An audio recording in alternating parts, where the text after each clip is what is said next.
Good afternoon, everyone.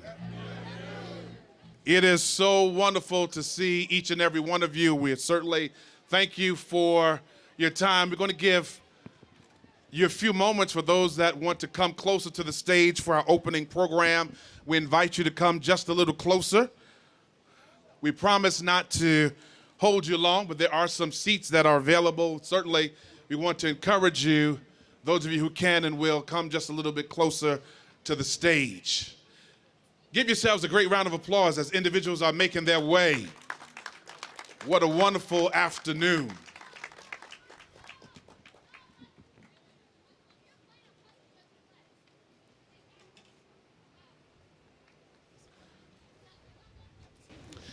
My name is Vernon Walton, and I am honored to serve as the senior pastor here at the First Baptist Church of Vienna. And it gives me a great delight and great privilege to again welcome each of you to another Juneteenth celebration and the kickoff of our Liberty Amendments Month.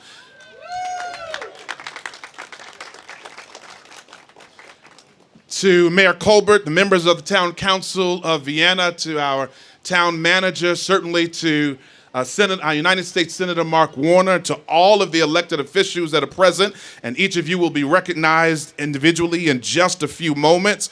But can we give them a great round of applause?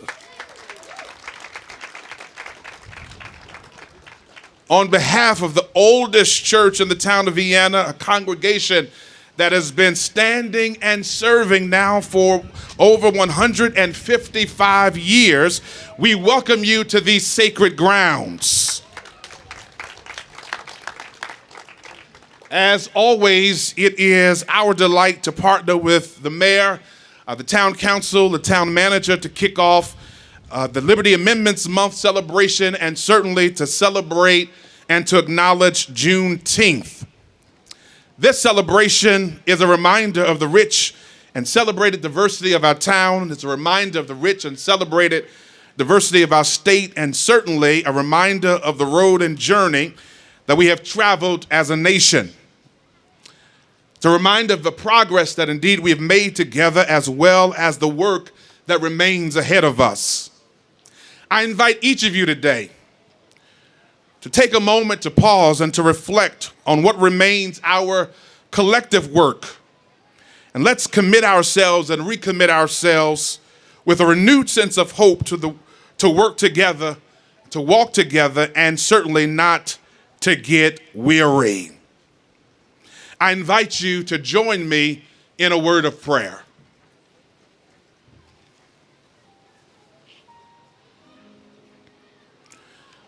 God of our weary years, God of our silent tears, thou who has brought us thus far along the way.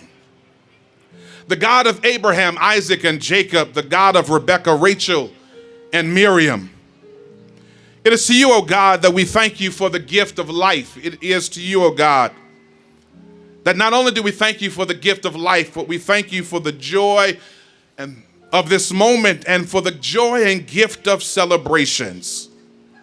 We thank you for the joy and gift and for the privilege, not only of celebrations, but for the privilege of moments of reflection. As we gather today, we ask that you would help us to be mindful of the sacrifices of those whom have gone ahead of us.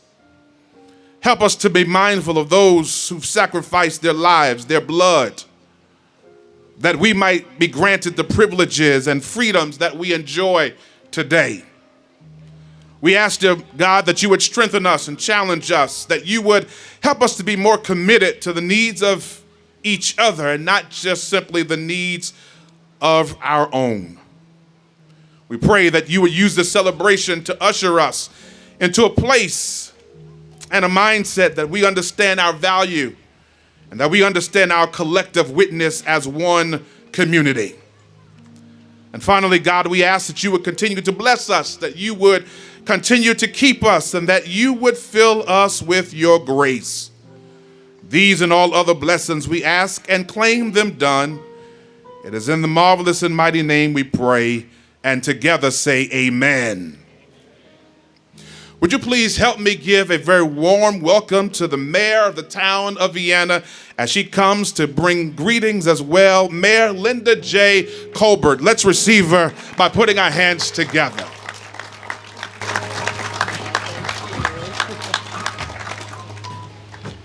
Well, good afternoon, everyone.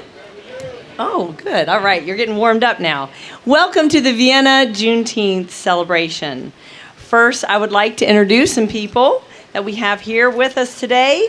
And of course, you just heard from Pastor Vernon Walton. We also have Dr. Gregory Washington, president of George Mason University.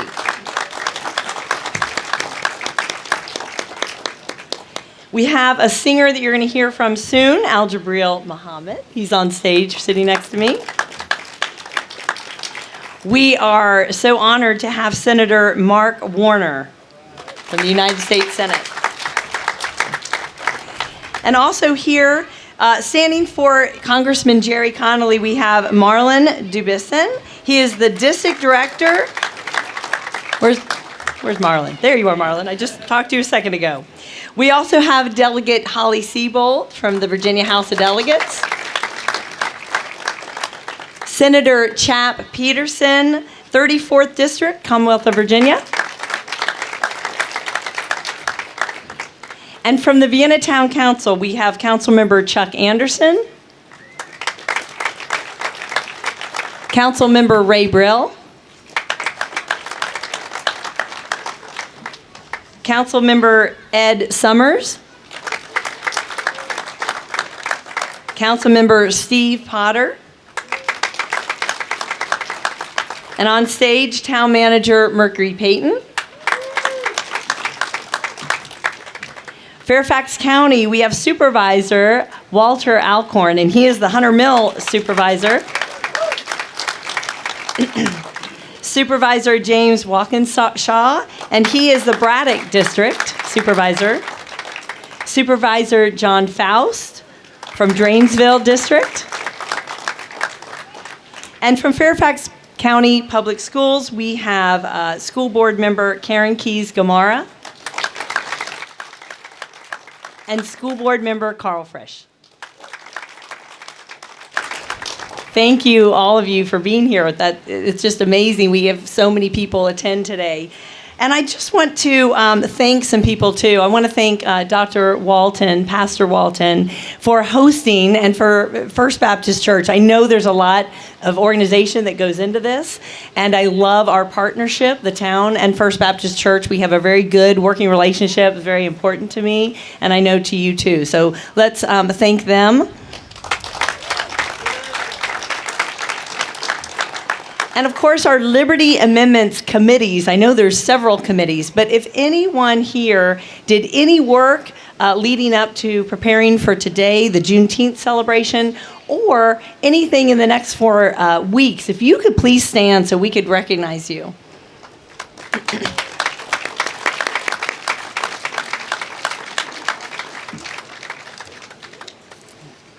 They put a lot of work into this, and it's very, very much appreciated.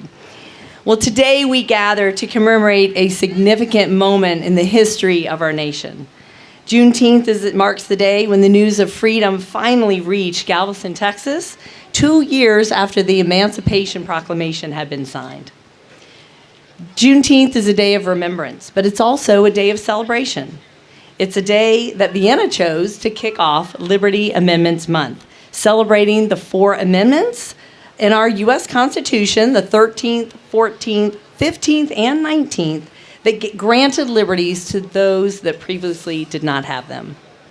So throughout the next 4 weeks during Liberty Amendments Month, let us remember the struggles of the past and the people who fought for freedoms and equality, and let us celebrate the changes that allowed for greater freedom and equality. And let us be inspired to continue working more to build unity in our community. I would like to introduce a singer today, Al-Jabril Muhammad. You may have heard him before. He's at First Baptist Church often, has a beautiful voice, and he is going to sing Lift Every Voice and Sing.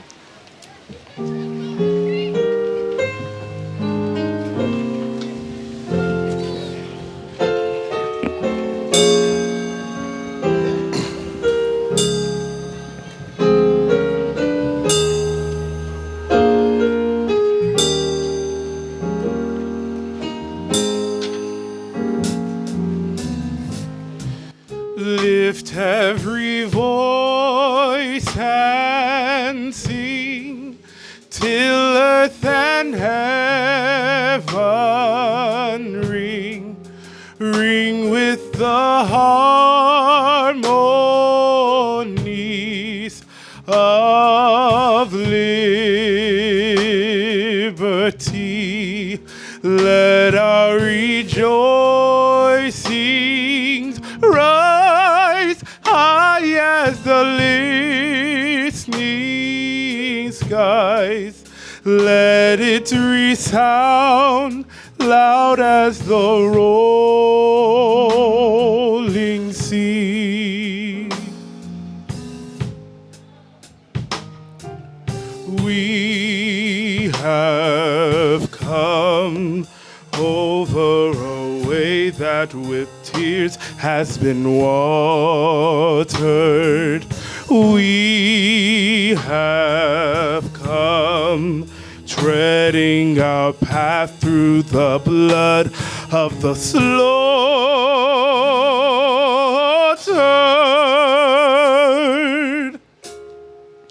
Out from the gloomy past, till now we stand at last, where the bright gleam of our bright star is cast. God of our weary years, God of our silent tears, Thou who hast brought us thus far on the way, Thou who hast by Thy might led us into the light, leap us forever in the path, we pray. Lest our feet stray from the places, our God, where we met Thee, lest our hearts, drunk with the wine of the world, we forget Thee. Shadowed beneath Thy hand, may we forever stand, true to our God, true to our native land.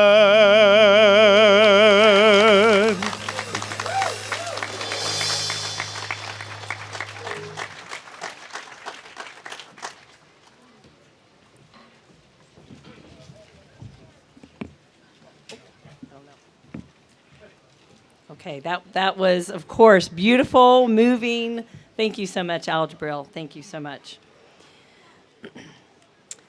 The next person I would like to introduce is Senator Mark Warner. Senator Warner was elected to the U.S. Senate in November 2008, and he was reelected to a third term in November 2020. He serves as chairman of the Select Committee on Intelligence and a member of the Senate Finance, Banking, and Budget and Rules Committee. During his time in the Senate, Senator Warner has established himself as a bipartisan leader who works across the aisle to accomplish solutions for Virginians. He also served as the governor of Virginia in 2002 to 2006, leaving Virginia ranked as the best state for business, the best managed state, and the best state in which to receive a public education. Please, let's welcome Senator Mark Warner. Well, thank you, Mayor Colbert. Good afternoon. Jabril's already left, but what a great rendition of Lift Every Voice and Sing. Truly a great American anthem. Dr. Walton, thank you, thank you, thank you. It is great to be back at this Juneteenth celebration. Hello, and big shout out to the First Baptist Vienna family. What great, proud history this church has. And you know, your senior pastor has all of our phone numbers. Matter of fact, let me just go a little bit more, because I know everybody's coming here, and the reason they came today was they wanted to hear all these speeches. And so I would say to my fellow Virginians, if you got any problem with what's going on in the town, if you got any problem with what's going on in the county, if you've got any problem on what's going on in the Commonwealth, if you got any problem in what's going on in Washington, after we're done speaking, chances are, even if you don't know your public officials, you go find any of these guys in sports jackets and ties and give them a piece of your mind.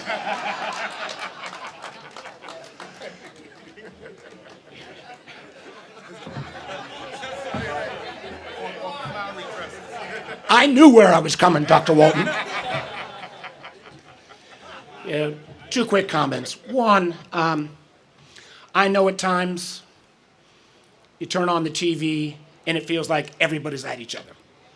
In fact, probably most of the times, if the news comes on, you feel like throwing a shoe at the TV. I feel the same way sometimes, and I'm inside the TV. But I think today we ought to reflect back. I mean, 20 years ago, when I was governor, the vast majority of Virginians, black or white, didn't even know the history of Juneteenth. There were half dozen celebrations at most in 2003 anywhere across the Commonwealth. 20 years later, Juneteenth is a national holiday and recognized as an important date in American history. I also want to say, Madam Mayor, I mean, it was good to have me sitting next to Mr. Payton, because he was able to make the case about what you guys are doing here with Liberty Month. It is an extraordinary idea. And, you know, I got to tell you, it was a lot cheaper than sitting next to President Washington. But I'm going to go out and find me a partner, a Republican partner, to see if we can bring a resolution to the National Congress. These 4 amendments ought to be celebrated. And as much as we think we are pitted against each other today, think back, 13, 14, and 15 amendments came directly in the aftermath of the Civil War.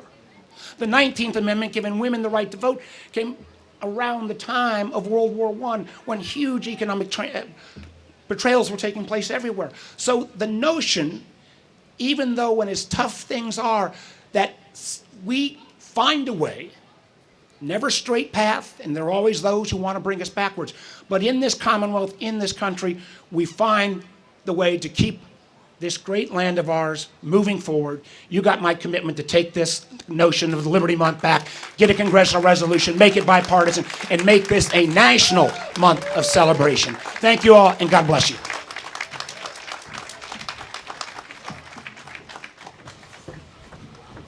Thank you, Senator Warner. That's very exciting. The next person I'd like to introduce is our town manager, Mercury Payton, the creator of Liberty Amendments Month. Vienna town manager Mercury Payton began his local government career as the assistant and acting city manager of Emporia, Virginia. And after that, he moved to Manassas Park and was the deputy city manager and then promoted to city manager. Mercury has been the Vienna town manager for 12 years, and I just love the fact that it was my mother, Mayor Jane Seaven, and the town council who made the very wise decision to hire him. Mercury oversees more than 180 town employees and works closely with the town council to ensure Vienna residents receive top quality services. It has been a pleasure and an honor to work with Mercury. He is an excellent town manager and one of the most honorable, decent, and sincere people I know. Vienna is fortunate to have him as town manager. So let's please welcome Mercury Payton.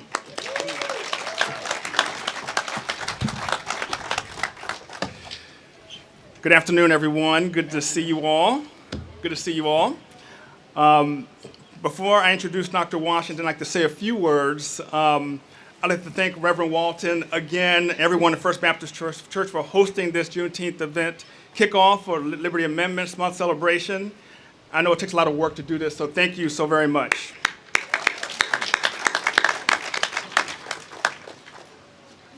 Mayor Colbert, you said some wonderful things about me. I really appreciate that. Your leadership with One Vienna approach helps to keep our town unified.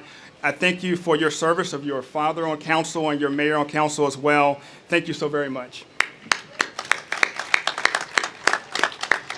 I know Congressman Connolly's not here with us today, but Director Marlon Duboson's here. Congressman Connolly's been a very, very good partner with us from the very beginning of the concept of Liberty Amendments Month. He always comes to our events time and time again. He's always thoughtful and helpful to the town of Vienna. So let's give Congressman Connolly a round of applause. Senator Warner, I was shocked to hear everything you just said just now, but I'm very grateful, and the Commonwealth is grateful. And I know we've met a few years back, we just remember that. Thankful for his staff who's reached out to us and to make sure that we in the town of Vienna have all that we need from the Commonwealth and from the federal level. So thank you, Senator Warner, very much. The United States Constitution is the bedrock and foundation of our nation. Today we celebrate the citizenship rights guaranteed by our Constitution, and more specifically the rights that are guaranteed by the 13th, 14th, 15th, and 19th Amendments. These amendments extend certain rights to people who were previously excluded from the Constitution, providing all of us with the access to life, liberty, and the pursuit of happiness in our great land. Since our nation's heightened awareness of the loss of life and misunderstandings that was at the center of that painful summer 3 years ago, I have seen our community come together and care for one another.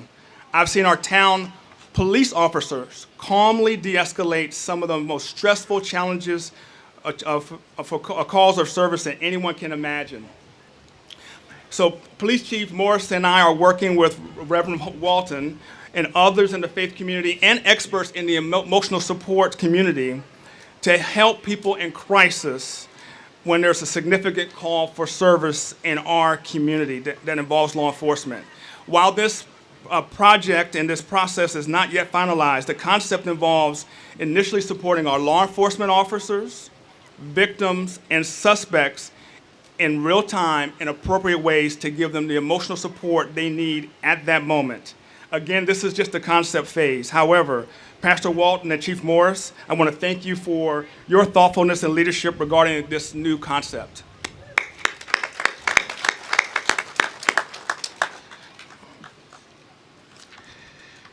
So some final thoughts here before I introduce Dr. Washington is this. Liberty Amendments Month at its core is about a celebration of rights of all American citizens and reconciliation.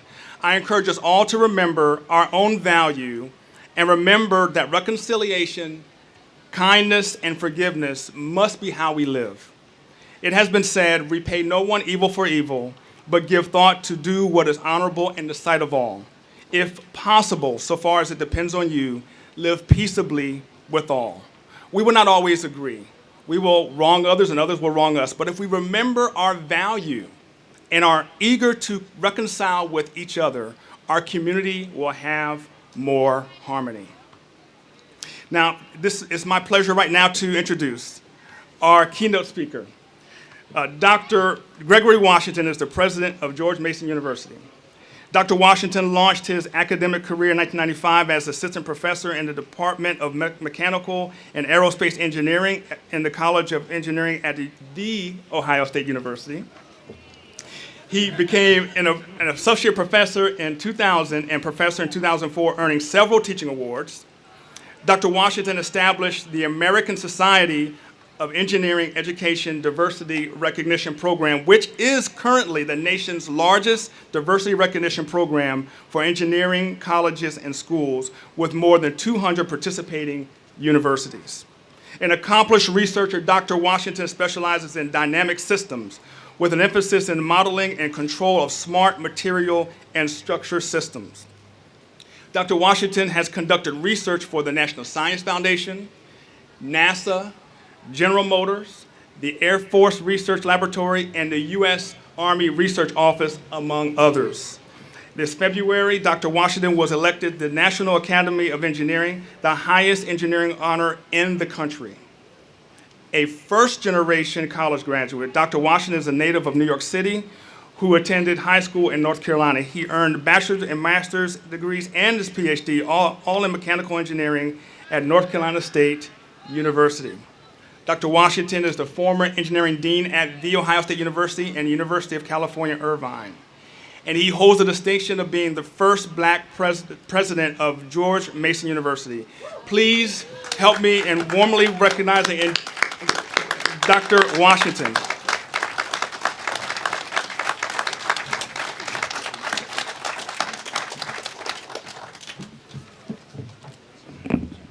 How y'all doing today? Well, it's great to be here. Thank you, Mercury. It is a pleasure to be at this first Baptist Church Juneteenth celebration. And I know where I am. I know that I am on the hallowed grounds of a church.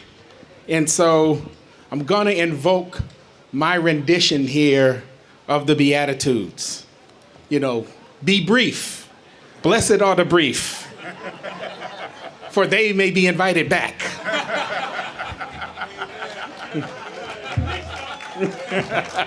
Help yourself. So this is the second time I've had the honor of taking part in the Liberty Amendments Month. We did it a couple of years ago in the heart of the pandemic.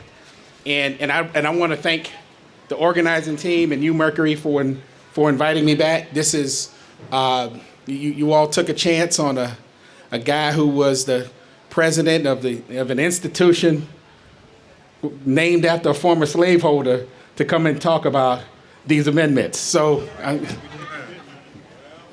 it is great to see so many of our elected officials here today. I want to thank you all for coming. Senator Warner wasn't joking when he said that, it's a little cheaper to deal with you all here than it is to deal with me, because he always tries to avoid me. And I say, why you keep avoiding me? And he said, well, if you stop asking me for money, it is what it is. Well, let me tell you briefly about what's happening at your hometown university a little ways down 123. Last year, we graduated our largest class in the history of George Mason University. More than 11,000 students. And yeah, that's a big deal.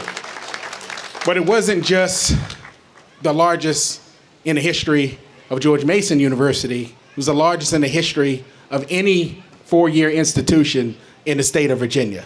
And that's happening right here.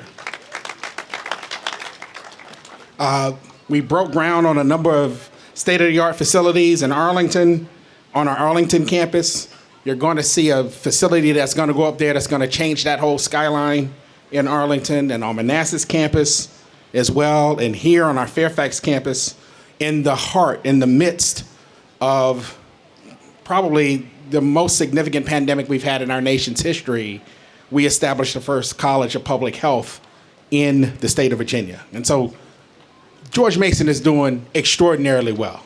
Let's make no mistake about it. And I could go on and on and on. Things have been good to Mason, and we're definitely working in the community, and I am proud. But I was asked to speak on this topic, and I said to myself, let me reach out to some family members. And I started contacting some of my family, and I asked them, what did you all do for Juneteenth? And they said, well, we never really celebrated Juneteenth. We knew we was free, And I said, okay. So you start to, try to figure out what is the right kind of message to give to a holiday that is essentially 2 years old. And a national holiday that's 2 years old. So I did what most of my students do. I asked ChatGPT to give me the definition of freedom. And when it told me the definition of freedom, it changed the whole context of what I was going to talk to you about today. And I found it so interesting. Now, remember what this tool does. It scours the web and pulls together all of the definitions to try to give you a basic understanding. I'm going to read this definition to you today, and that is the basis of what I'm going to talk to you about.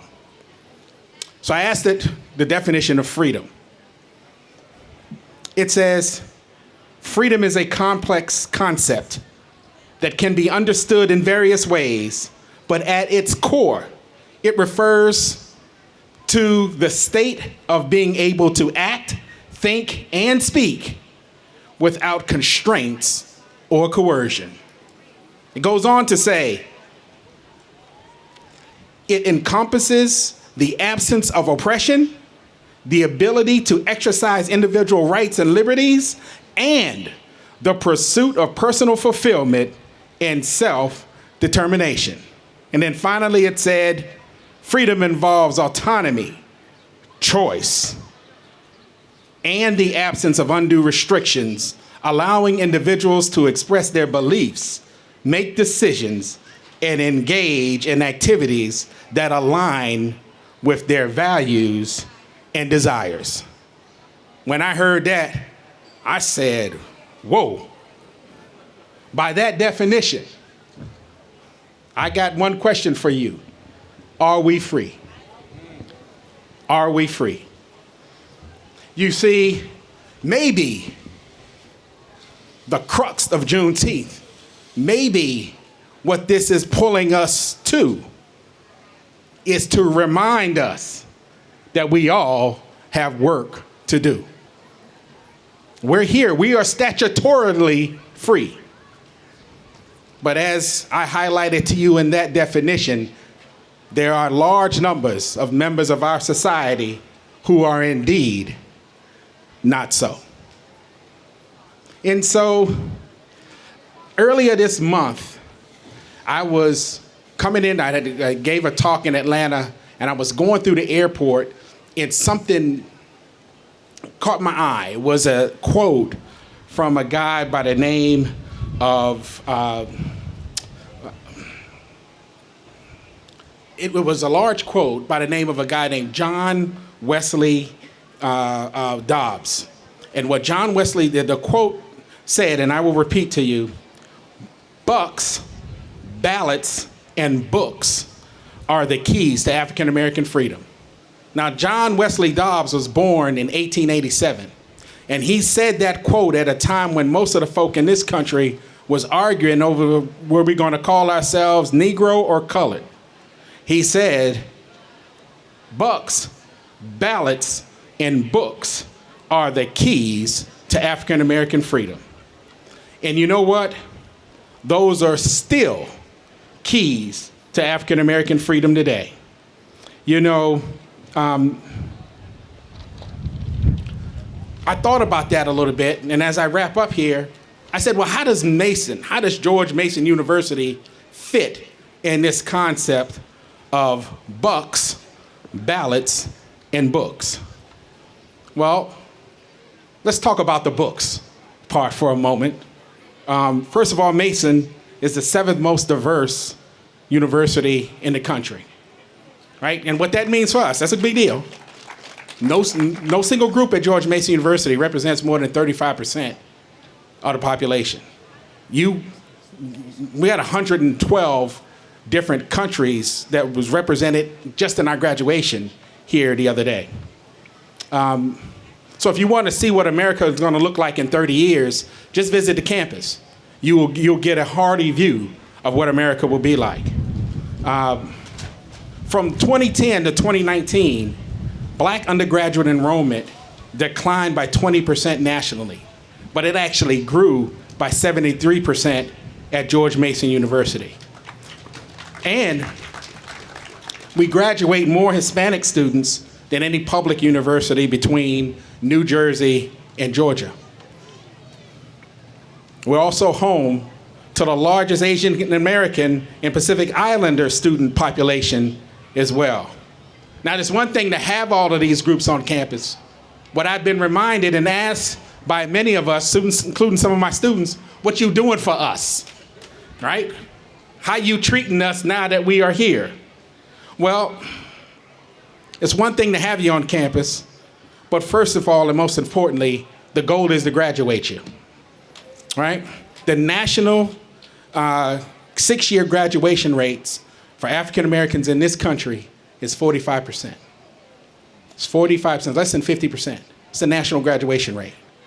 At George Mason, our graduation rate is about 70%.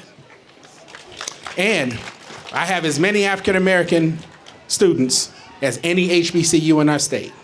As many. No, it's a big deal. Secondly, you can't just graduate them, but you got to get them jobs.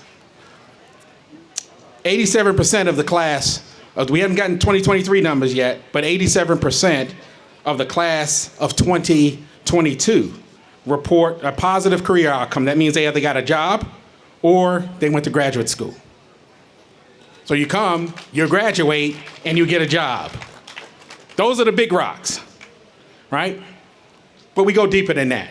To ensure fairness in our practices and our policies amongst our whole campus, we've implemented what we call inclusive excellence plans for all 34 of our academic and administrative units.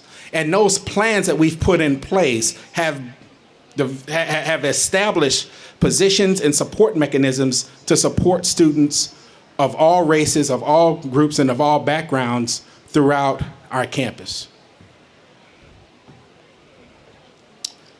In addition, we're making significant progress through diversifying our faculty and staff and our university leadership. So right now, more than 30% of our faculty identify themselves as faculty of color. And that's another significant feat in a time such as this, right? And so we have an ongoing research history of supporting what's happening in the research side in Virginia and the nation overall. And we decided that last year we were going to establish the first of its kind program where we actually brought researchers from throughout the state and the region to participate in getting an understanding. And so through our anti-racism and inclusive excellence initiative, we actually established a first RE research conference looking at those issues. And that conference had more than 300 participants in it last year. So in these areas, we're doing extraordinarily well in books. But what about bucks? Just this past week, we welcomed more than 50 different businesses and business leaders to George Mason for our first Diverse Business Summit. And that is further to help position Mason as a leader in supplier diversity in the Commonwealth of Virginia. We actually give somewhere in the neighborhood of about $336 million in contracts that we award to individual vendors all throughout this region. And we want to make sure that everybody can participate in that. We have a history of supporting small and medium-sized businesses at Mason. We manage the 27 small business and development centers all throughout the state of Virginia, right? And last year, those business centers gave 40,000 hours of one-on-one career counseling to more than 10,000 small businesses. We had 1,600 training programs with more than 30,000 attendees, both virtual and in person. And we supported more than 550 companies. 61% of those businesses were women-owned, and 46% were owned by people of color. When you add it up, the total economic impact of that program alone was $3.36 billion to the state of Virginia. So when I look over here at my senator and I say, can you please give me a little bit more of that money and have it come back? That's what I'm referring to. Now, what about ballots as I wrap up? Well, we want our students to have lifelong civic engagement, and that's why I personally am involved in programs like this one. Last year, we earned the Platinum Seal from the All In Campus Democracy Challenge, which is a voter-friendly campus designation. And in Washington Monthly in 2021, Mason was included as the best college for student voting. So voting was one action, advocacy is another. If you've witnessed the events that have happened on our campus over the past year, relative to what we saw when we invited the governor to come and be our speaker, you know that our students, our faculty, and our staff are indeed advocating. And that is a big part of what we do and what we actually support. Our students advocate for the university, and they tell the Mason story. They are indeed our ambassadors. And the reality is that when you put them in that position, sometimes, as a university president, sometimes the ire of their engagement, the ire of their anger is pointed at you. And I'm okay with that, because that's the kind of position and that's the kind of system that we've put in place. So finally, as I wrap up, there you have it. Bucks, ballots, and books. As relevant on this day in 2023 as it was in the early 1900s. Your local university is a leader in all three, and you can all indeed be proud of what's happening here at George Mason University. And this day is an important one for me as an African American and as a leader of an institution that develops future leaders that will have to deal with these issues. I thank you all, and go Patriots.